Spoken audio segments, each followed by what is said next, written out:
বহুতলের হোটেলের ভিতর হোটেল, ছোট ছোট ঘর, সংকীর্ণ ওঠানামার পথ, এমনকি কোনো দুর্ঘটনা ঘটলে জরুরি ভিত্তিতে প্রস্থানের পথ এবং অগ্নি নির্বাপন নেই বলেও অভিযোগ। নিয়ম না মানা সত্ত্বেও কিভাবে ছাড় দিয়েছিল সিইএসসি, কিভাবে মিলল ট্রেড লাইসেন্স? একাধিক প্রশ্ন তুলে প্রাক্তন পুরমন্ত্রী ফিরহাদ হাকিমকে তুলোধনা অগ্নিমিত্রার। পূর্বতন সরকার কি করেছে? পূর্বতন মন্ত্রী যিনি আমার জায়গায় ছিলেন তিনি কি করেছেন? তিনি তো মেয়রও ছিলেন। কি করে ট্রেড লাইসেন্স দেওয়া হলো? কি করে ফায়ার লাইসেন্স দেওয়া হলো? কি করে এইসব জায়গাতে এই রকম বিল্ডিং আরো আছে? একটা তো হয়েছে ঘটনা। মন্ত্রীর অভিযোগ, গত 15 বছর ধরে রাজ্য জুড়ে বেআইনিভাবে হোটেল ব্যবসা গজিয়ে উঠেছে। তৃণমূল কংগ্রেসের জমানায় তার কোনো রকম অডিট হয়নি। নতুন সরকার ক্ষমতায় আসার মাত্র 100 দিন হয়েছে।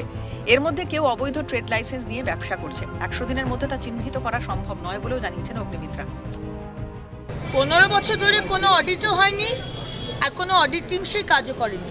চত্বরের মধ্যে রাদার কেএমসির মধ্যে যারা এই ধরনের হোটেল চালাচ্ছে, এই ধরনের ট্রেড লাইসেন্স আছে না আছে এগুলো আমরা চলতে দেবো না। পারমিশন দেওয়া হয়েছে, চিহ্নিত করা সম্ভব নয়।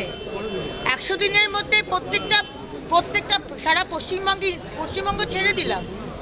কলকাতার মধ্যে কে 2 নম্বরই করে ট্রেড লাইসেন্স নিয়ে একটা বাড়ির মধ্যে 10টা গেস্ট হাউস চালাচ্ছে? এটা সম্ভব নয়। অগ্নিমিত্রা বলেন, আগে যিনি ছিলেন উনি কি করেছেন? ট্রেড লাইসেন্স দিল কে? সিইএসসি কি করে অনুমতি দিল? একটা এসির পারমিশন নিয়ে 10টা চালানো হয়েছে। সিইএসসি কি করে পারমিশন দিল? পদক্ষেপ হচ্ছে এই ধরনের হোটেল, স্পেশালি এই এলাকাতে আপনি জানেন প্রচুর এরকম হোটেল আছে যারা ট্রেড লাইসেন্স আগে রেজিম থেকে নিয়েছে। ট্রেড লাইসেন্স নেওয়ার কোনো যুক্তি নেই। তার মধ্যে তারা সামান্য মানে একটা ইসি চালানোর কথা 10টা ইসি চালাচ্ছে। সিইএসসি কি করে পারমিশন দিয়েছে? ফায়ার লাইসেন্স কোথা থেকে পেয়েছে? এগুলো তো দেখার কথা। 80 জনকে বাঁচানো হয়েছে। ঘটনায় ফের বড় লেভেল অডিট কমিটি গঠন করল কলকাতা পুরসভা। ডিজি বিল্ডিং এর নেতৃত্বে গঠন হলো পৃথক তদন্ত কমিটি। কমিটিতে থাকছে বিল্ডিং লাইসেন্স বিভাগ, দমকল, পুলিশ ও সিইএসসি। আগামী 25 তারিখের মধ্যে কলকাতা পুরসভার প্রশাসক স্মিতা পান্ডেকে প্রাথমিক রিপোর্ট জমা দেবে তদন্ত কমিটি। পরবর্তী নির্দেশ না আসা পর্যন্ত বন্ধ রাখা হবে গোটা বিল্ডিং।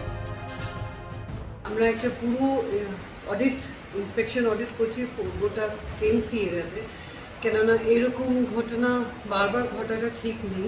সেকশন 199 তহত we will close wherever the certificate of enlistment is not found, wherever major deviations are found, we will close them immediately. আমার 16টা যৌথ টিম হয়েছে, যে টিমটা আগে আমরা একবার করেছিলাম, এবার আবার সেই তাদেরকেই দিয়ে করাবো, সো দ্যাট এটা ওদের অভ্যাসের মধ্যেই চলে আসবে। আমরা সিএসসি থেকে, কেএমডি থেকে এবং ফায়ার থেকে আগেও নমিনেশন পেয়ে গেছি, তাদেরকেই দিয়ে আমরা তৃণমূল সরকারের ক্ষমতায় থাকাকালীন শহরের বুকে ঘটেছে একাধিক বড় বড় অগ্নিকাণ্ডের ঘটনা। 2011 সালের ডিসেম্বরে আমরি হাসপাতালে অগ্নিকাণ্ডে দমবন্ধ হয়ে মৃত্যু হয় 93 জনের। 2013 সালে শিয়ালদার কাছে অবস্থিত সূর্য সেন মার্কেটে অগ্নিকাণ্ডে বহুতল মার্কেট ও বেআইনি গুদামে আটকে পড়ে প্রায় 19 জন প্রাণ হারান। চলতি বছরে আনন্দপুরের কারখানা বিস্ফোরণের পর ভয়াবহ আগুনে 27 জনের মৃত্যু হয়। 16 আগস্ট তারাপীঠের হোটেলে আগুনে পুড়িয়ে ও ধোঁয়ায় মৃত্যু হয় 9 জনের। মমতা সরকারের আমলে একের পর এক অগ্নিকাণ্ডের ঘটনা ঘটলেও উদাসীন ছিল তৎকালীন সরকার। গ্রহণ করা হয়নি পর্যাপ্ত ব্যবস্থা। এরপরেও ঘিঞ্জি এলাকায় নিয়ম না মেনেই গড়ে উঠেছে একের পর এক হোটেল, কারখানা, বাড়ি।